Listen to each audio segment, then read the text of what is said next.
Hello, my name is Gary De Rodriguez, and I'm not here to tell you that you're going to make $1 million overnight, or just by having goals and thinking positive that you're going to get everything you ever desired, because that's a lie. I am here to share with you a set of tools that will create sustainable change. Language is one of the most powerful tools, the back door to shifting thinking. We've all heard it. They say, well, just think positive or just think differently. Well, the truth of it is, you can never change thinking with thinking, but you can change thinking by changing language. I've been a corporate consultant for over 30 years, and I'd like to share with you some of the technology that I've presented to companies worldwide. And that technology is based on the science of human excellence. My belief is that everyone that is a member of a team or organization desires to do a great job. My goal is to present to organizations and companies a series of trainings that literally dives deeper than just talking about cultural change. Because a culture of an organization cannot shift until the culture inside the individual begins to change. The information is beneficial not only in the professional arena, but personal as well, providing the foundational life skills for a fulfilled life. Transform the individual, and you will transform the system to which they belong. Here are some of the details of the 3 laws to effective leadership. Stanford University's Advisory Council on Leadership unanimously concluded that the one foundational principle to become an effective leader was self-awareness. By building self-awareness in your individuals, it will build the people intelligence in your teams. By having the strategies to effectively have authentic communication between individuals, the perception of betrayal will diminish. And you will begin to be able to build trust, which is the foundation of communication, which is the foundation of a healthy relationship, which then creates the overall culture that people desire to belong to. So let me go through what some of the qualities of self-awareness are.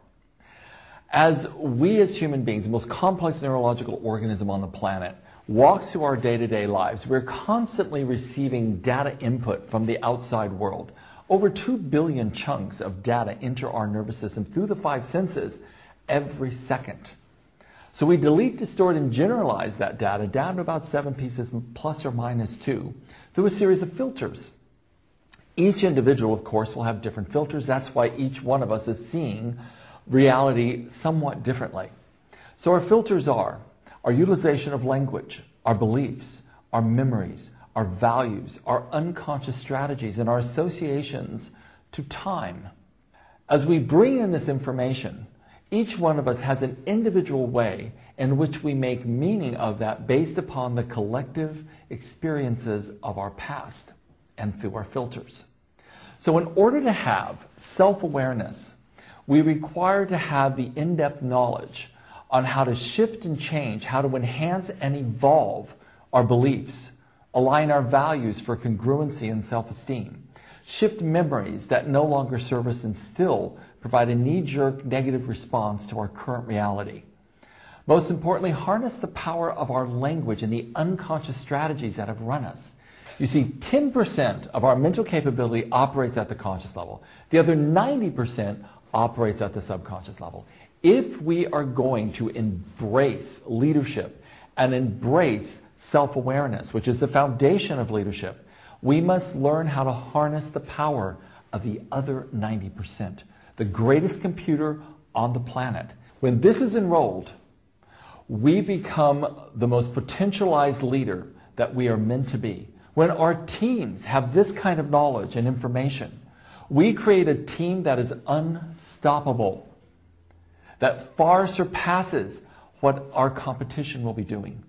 Because most organizations will focus on the systems. However, the potential of the individual, once awakened as a team, can take that organization to a quantum level of effectiveness that will blow out the boundaries of what the bottom line has been. So my invitation is that systems are run by people. The investment in what operates the system must be strategically placed on the greatest resource any organization will have, and that is the potentialization of its teams and its individuals with fundamental life skills to know how to awaken the wizard within them so they become the leader that they are destined to be. So self-awareness is a foundational law to leadership. The second most important law to leadership is relationship mastery, the awareness of how I affect others. Relationship mastery is foundational to people intelligence. So, I have some principles that I'm going to share with you, which are the principles of the second law. Number one, be in physiological rapport during your communication with anyone. You see, the foundation of relationship is our ability to have a conversation.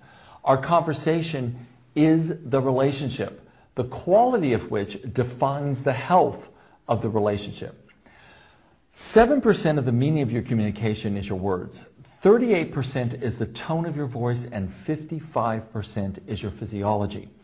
If you are not enacting the 55% of your physiology and the 38% of your tonal quality, then you are undoubtedly miscommunicating on some level.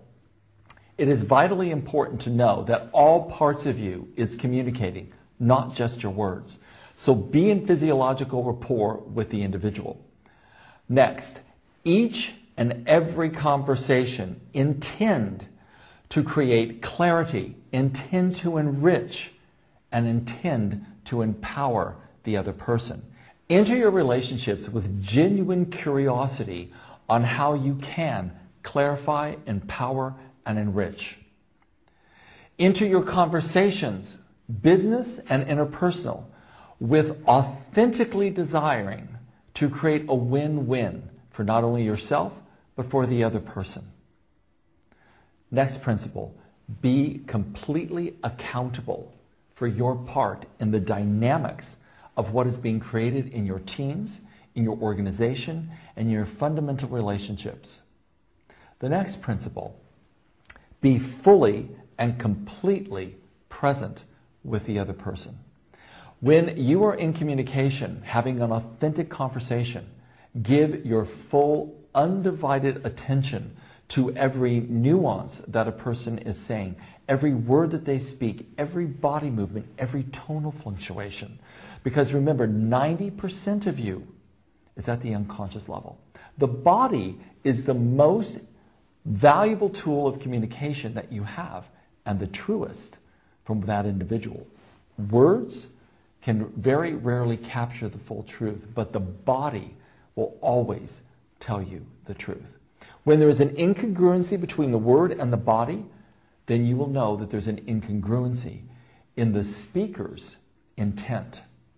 So my invitation to you is be fully and completely present. Notice everything and have appreciative inquiry when you sense or see an incongruency. Next, be most accountable for your own emotional responses. You are the one at choice for the emotional ecology that you are producing within yourself. You are the one that gives meaning to the outside stimulus. Therefore, you are the one that is creating the emotional ecology within you. Be accountable for that. The third law. How many of us have reached a certain level of success in our careers, and yet there's a piece that's missing? Now, in values, each individual will evolve on a certain values level until we eventually get to one of the highest values, which is contribution. In that contribution, we leave a legacy.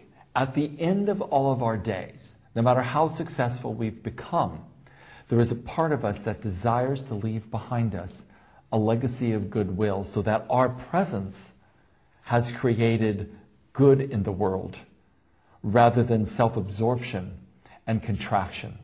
So the third law is create the legacy out of the compassion of who you are and who you've evolved to be. The three laws again: self-awareness, relationship mastery, and your ability to leave the legacy of all that you've learned and that you contribute back to the world. These are the three laws to effective leadership.